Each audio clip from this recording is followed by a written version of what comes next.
कहानी की शुरुआत एक रेड फॉक्स से होती है। वो जंगल में एक मेंढक का पीछा कर रहा था, लेकिन अचानक दौड़ते दौड़ते वो एक ऊंची पहाड़ी के किनारे पहुंच जाता है और फिसल कर नीचे लटक जाता है। अब उसकी जान खतरे में थी। उसी समय वहां एक छोटा लड़का आ जाता है। वो रेड फॉक्स को मुसीबत में देखकर तुरंत उसकी मदद करने लगता है और उसे ऊपर खींचकर बचा लेता है, लेकिन ऐसा करते करते वो खुद पहाड़ी से नीचे लटक जाता है। रेड फॉक्स उसे बचाने की कोशिश करता है, लेकिन उसके पास इंसानों जैसे हाथ नहीं होते। वो अपने पंजों से लड़के को पकड़ने की कोशिश करता है, जिससे लड़के के हाथों पर गहरे घाव बन जाते हैं और तभी लड़के का हाथ फिसल जाता है। वो सीधे पहाड़ी से नीचे गिरता है और वहीं उसकी मौत हो जाती है। रेड फॉक्स नीचे उतरकर उस लड़के के पास आता है। वो उसे उठाने की कोशिश करता है, लेकिन जब लड़का नहीं उठता तो रेड फॉक्स बेहद दुखी हो जाता है। वो वहीं बैठकर रोने लगता है। रेड फॉक्स के आंसू लड़के के हाथों के घावों पर गिरते रहते हैं। इसके बाद कहानी हमें 500 साल आगे के समय में ले जाती है। अब हम देखते हैं कि बहुत सारे फॉक्स सोल एक रहस्यमयी मैजिकल गुफा में इकट्ठे हुए। ये सभी फॉक्स इंसानी रूप धारण करके वहां आए थे। आज यहाँ एक खास समारोह होने वाला था, क्योंकि आज 9 टेल फॉक्स, जो पूरे फॉक्स कबीले के सबसे शक्तिशाली नेता हैं, सभी को उनकी असली शक्तियों के बारे में बताने वाले थे। हर फॉक्स की इच्छा थी कि वो भी एक दिन 9 टेल फॉक्स जितना शक्तिशाली बन सके। इसी दौरान हम एक फॉक्स सोल को देखते हैं जिसका नाम था 13। वो भी बाकी फॉक्स की तरह अंदर जाना चाहता था, लेकिन अंदर जाने के लिए एक पास की जरूरत थी और 13 के पास वो पास नहीं था। इस वजह से उसे अंदर जाने नहीं दिया जाता। उल्टा उसके दोस्त ही उसका मजाक उड़ाने लगते हैं। कुछ देर बाद सभी फोक्स इंसानी रूप में एक बड़ी जगह पर इकट्ठे होते हैं। तभी वहाँ 9 टेल फोक्स आते हैं और देखते ही देखते वो एक बूढ़े आदमी के रूप में बदल जाते हैं। 9 टेल फोक्स सबको बताते हैं, अगर कोई फोक्स इमॉर्टल और शक्तिशाली बनना चाहता है तो उसे एक खास चीज की जरूरत होती है, जिसे कहा जाता है एलिक्सर ऑफ सोल। ये एलिक्सर हर फोक्स की इंसानी बॉडी के अंदर मौजूद होता है। 9 टेल फोक्स की बात सुनकर सभी फोक्स एक रिचुअल शुरू करते हैं और अपनी बॉडी के अंदर से एलेक्सर निकाल लेते हैं। धीरे धीरे सभी फोक्स के अंदर से काले रंग का एलेक्सर बाहर निकलता है। इसे देखकर 9 टेल फोक्स कहते हैं, ब्लैक एलेक्सर बेकार होता है, इससे कोई शक्ति नहीं मिलती। असल में ब्लैक एलेक्सर को छोड़कर बाकी सभी रंगों के एलेक्सर फोक्स को शक्तियां देते हैं, लेकिन सबसे दुर्लभ होता है व्हाइट एलेक्सर, जो हजारों साल में सिर्फ एक बार प्रकट होता है और वही किसी भी फोक्स को 9 टेल फोक्स बनने की ताकत देता है। तभी एक लड़की की बॉडी से रेड एलेक्सर निकलता है और अगले ही पल वो 5 टेल फोक्स में बदल जाती है। ये देखकर सभी फोक्स हैरान रह जाते हैं। इसके बाद 9 टेल फोक्स कहते हैं, अगले महीने एक खास दिन आएगा जिस दिन किसी एक फोक्स को व्हाइट एलेक्सर मिलेगा और वही फोक्स अगला 9 टेल फोक्स बनेगा। इसके बाद सभी फोक्स सोल एक मैजिकल क्रिस्टल के पास जाते हैं। ये क्रिस्टल हर फोक्स को उसका मिशन देता है। अब 13 भी किसी तरह अंदर पहुंच जाता है और क्रिस्टल से अपना मिशन लेने की कोशिश करता है, लेकिन बाकी फोक्स की तरह उसके हाथ पर मिशन के पूरे शब्द नहीं लिखे जाते। फिर भी 13 बहुत खुश हो जाता है। रिचुअल खत्म होने के बाद फोक्स लीडर 13 को अलग ले जाते हैं और उससे पूछते हैं, क्या तुम्हें पता है तुम्हारे हाथों पर लिखे शब्दों का क्या मतलब है? 13 कहता है, नहीं। लीडर मुस्कुराते हुए कहते हैं, इसका मतलब है कि तुम 9 टेल फोक्स बन सकते हो। ये सुनकर 13 खुशी से झूम उठता है, लेकिन अगले ही पल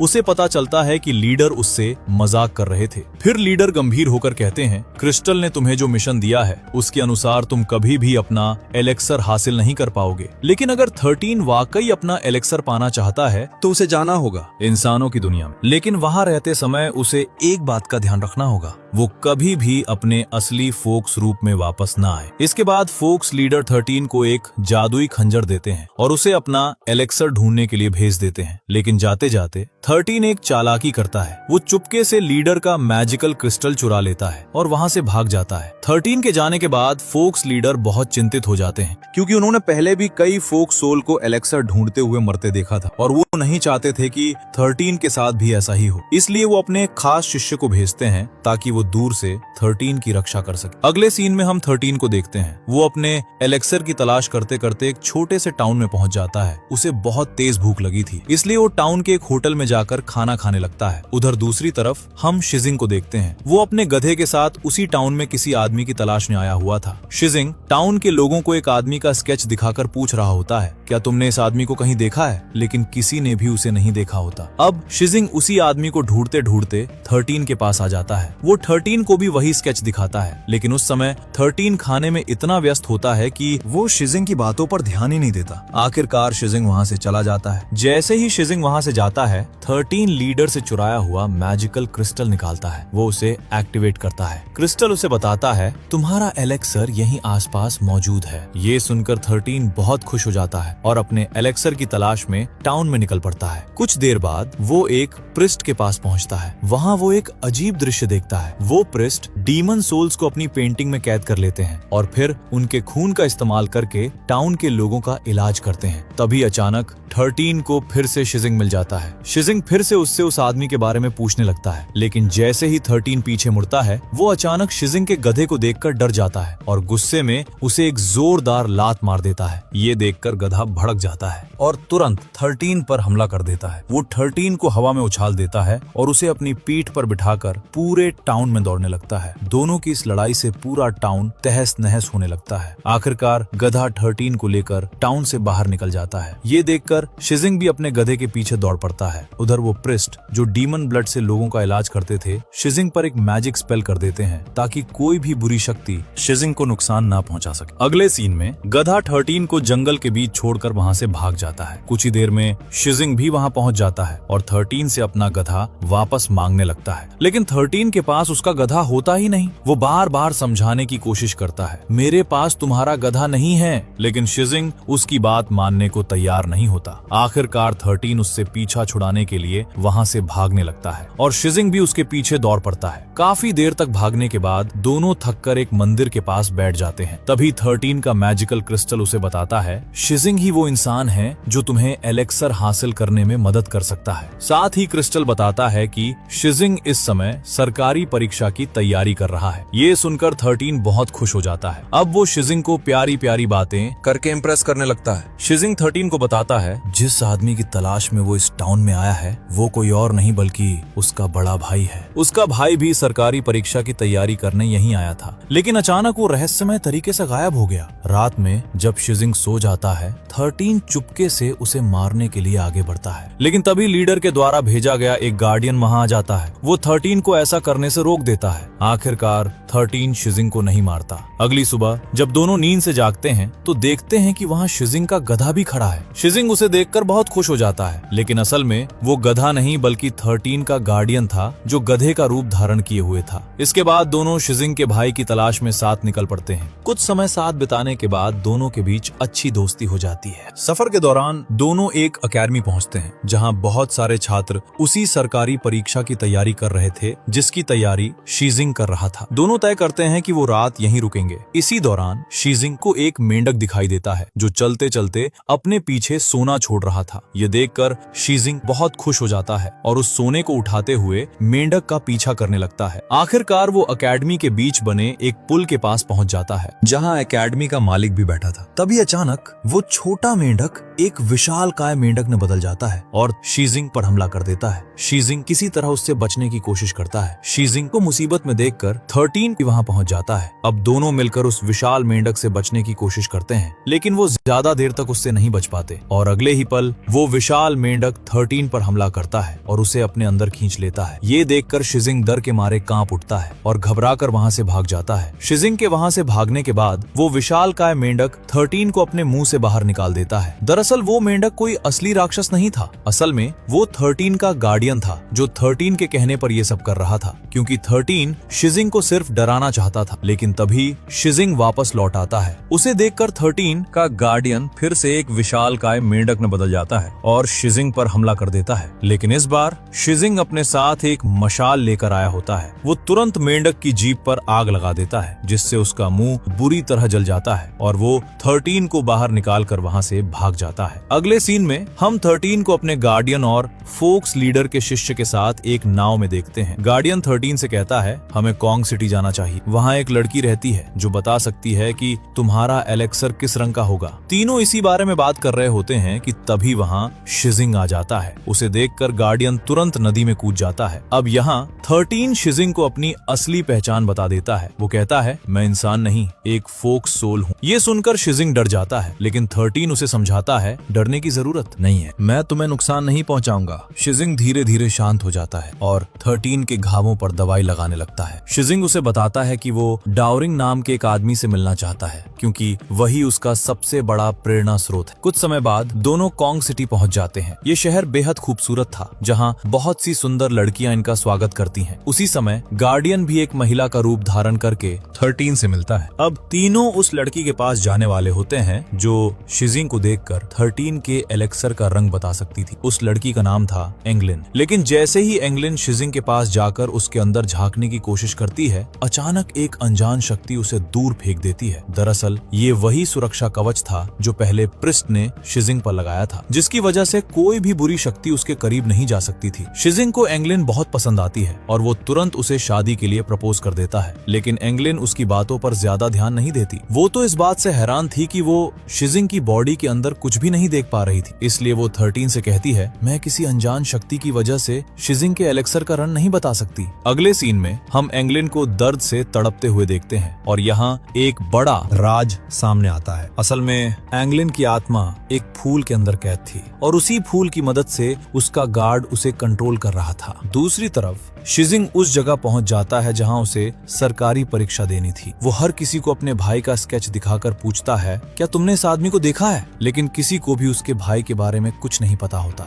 आखिरकार शिजिंग एग्जाम हॉल में पहुंच जाता है। तभी एक कैंडिडेट चिल्लाता है, उसे वहां एक भूत दिखाई दिया है। लेकिन बाकी लोग उसकी बातों पर विश्वास नहीं करते और उसे हॉल से बाहर निकाल देते हैं क्योंकि वो बाकी छात्रों को डिस्टर्ब कर रहा था। उधर एंगलिन 13 की आत्मा को उसकी बॉडी से बाहर निकाल देती है और उसे बताती है, एग्जाम हॉल में सच में एक खतरनाक गोश्त मौजूद है जिसने कई कैंडिडेट्स की आत्मा अपने अंदर संभाली है और अब यही सही मौका है शिजिंग को मार कर उसके अंदर से एलेक्सर निकालने का। उधर शिजिंग को अपने भाई की आत्मा दिखाई देती है। वो उससे बात करने ही वाला होता है कि अचानक वो आत्मा एक भयानक ईविल गोस्ट में बदल जाती है और शिजिंग पर हमला कर देती है। तभी वहां 13 भी पहुंच जाता है और शिजिंग को उसके भाई के भूत से बचाने की कोशिश करता है। अगर 13 चाहता तो वो उसी समय शिजिंग को मारकर उसका एलेक्सर ले सकता था, लेकिन वो ऐसा नहीं करता क्योंकि अब शिजिंग उसका सच्चा दोस्त बन चुका था। अब दोनों वहां से भागने की कोशिश करते हैं, लेकिन अगले ही पल वो एक रहस्यमयी ट्रैप में फंस जाते हैं। यहाँ हमें पता चलता है कि बहुत साल पहले शिजिंग का भाई भी यही परीक्षा देने आया था, लेकिन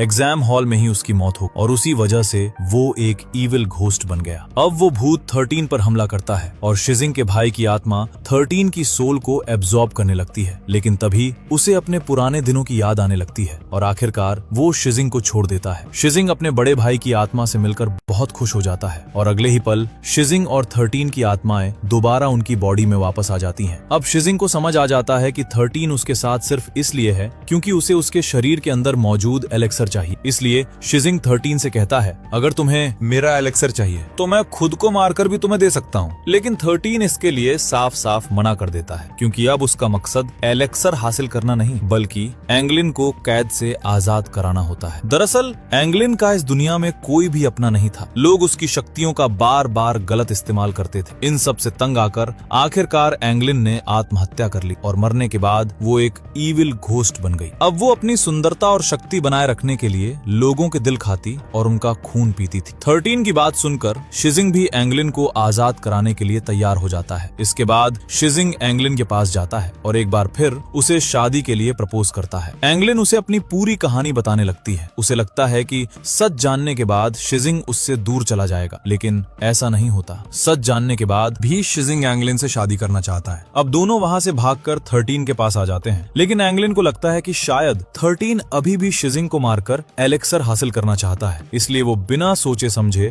13 पर हमला कर देती है। तभी वहां एक और फोक सोल आ जाती है। वो 13 को बचाने के लिए एंगलिन पर हमला कर देती है, जिससे एंगलिन बुरी तरह घायल हो जाती है। ये देखकर शिजिंग तुरंत एंगलिन के पास आता है, लेकिन इस बार वो उसे बचा नहीं पाता और एंगलिन की वही मौत हो जाती है। एंगलिन की मौत से शिजिंग पूरी तरह टूट जाता है और गुस्से में वो 13 को ही इस सब का जिम्मेदार ठहराता है। वो 13 को बहुत भला बुरा कहता है। ये सब सुनकर 13 को बहुत गिल्ट महसूस होता है और वो खुद को मारने का फैसला कर लेता है। लेकिन तभी एक मैजिकल पोर्टल खुलता है जो 13 को अपने अंदर खींच लेता है और अगले ही पल 13 खुद को फोक्स ट्राइब के लीडर 9 टेल फोक्स के सामने पाता है। दरअसल वो पोर्टल फोक्स लीडर ने ही बनाया था ताकि वो 13 को सुसाइड करने से रोक सके। यहीं एक बड़ा राज भी सामने आता है। मूवी की शुरुआत में हमने जिस फोक्स और छोटे बच्चे को देखा था वो कोई और नहीं बल्कि 13 और शिजिंग ही थे। फोक्स लीडर 13 को बताते हैं शिजिंग के पास व्हाइट एलेक्सर है जो किसी भी फोक्स सोल को 9 टेल फोक्स बना सकता है। इसके बाद कहानी कई साल आगे बढ़ जाती है। अब शिजिंग 13 को ढूंढ रहा होता है क्योंकि उसे अपनी गलती का एहसास हो चुका था कि उसने गुस्से में 13 को बहुत कुछ कह दिया था। आखिरकार एक जंगल में शिजिंग को 13 मिल ही जाता है। शिजिंग बहुत खुश होता है और बिना देर किए खुद को मारकर अपनी बॉडी से एलेक्सर निकालकर 13 को दे देता है। लेकिन तभी एक बड़ा ट्विस्ट सामने आता है। वो असली 13 नहीं था बल्कि 13 का गार्डियन था जो 13 का रूप लेकर शिजिंग से एलेक्सर लेने आया था। लेकिन जैसे ही वो एलेक्सर अपने हाथ में लेता है वो ब्लैक एलेक्सर में बदल जाता है और क्योंकि ब्लैक एलेक्सर किसी काम का नहीं होता इसलिए गार्डियन उसे नीचे फेंक देता है। जब 13 को पता चलता है कि गार्डियन की वजह से उसका सबसे प्यारा दोस्त मर गया है तो वो गुस्से में गार्डियन पर हमला कर देता है। लेकिन वो गार्डियन के सामने टिक नहीं पाता क्योंकि गार्डियन एक